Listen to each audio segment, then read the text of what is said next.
Thank you, sir. Thiru R. Vidudalai is a highly respected member of the Madras Bar. He held the office of the Advocate General of Tamil Nadu and represented the state before the Madras High Court and the Supreme Court in a number of sensational matters that delved into the nitty-gritties of jurisprudence. He is a senior counsel who has great achievements to his credit.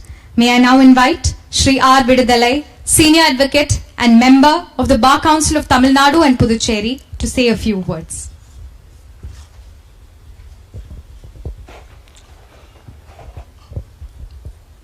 Honorable Mr.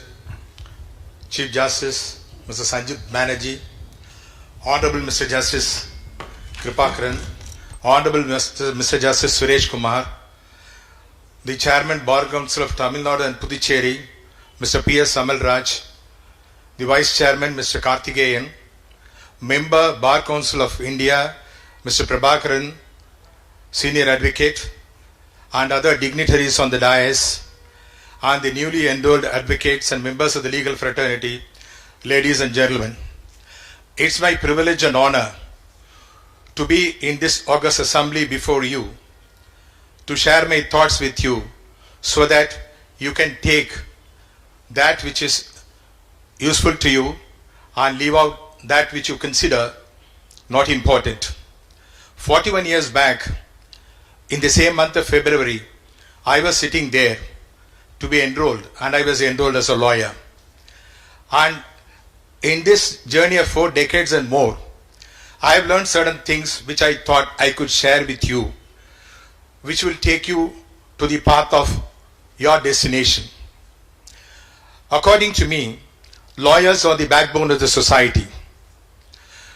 They mold the nation's future.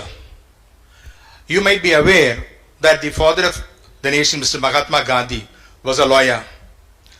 The first Prime Minister, Pandit Jawaharlal Nehru, was a lawyer. The first Governor General of Free India, Chakravarti Rajagopalachari, was a lawyer. Why? The first President of India, Dr. Rajendra Prasad, was also a lawyer.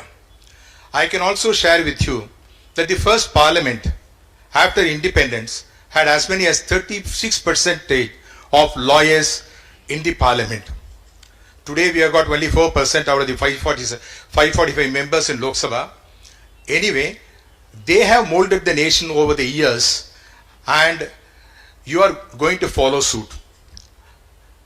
Lawyers require, according to me, 4 qualities if they want to make something in the profession. First and foremost, hard work. Never ever give up hard work. Never ever work without this motto in mind. Hard work, sincerity of purpose, sustained effort, dedication and devotion to the profession, and honesty and integrity in all your professional activities and in your dealings with a client. If you follow these 4 virtues of this professional life, I am sure one day you will be on the dais, and perhaps you will also be giving the felicitation speech to the newly enrolled lawyers. I wish all of you, today I am told there are about 709 lawyers who have been enrolled, great success and glory in the years to come. You are one amongst the 120,000 lawyers who are already enrolled, and you have to distinguish yourself only by your hard work and stellar qualities, and never ever deviate from the path of virtue. This is my humble suggestion, and there I remain. Thank you very much.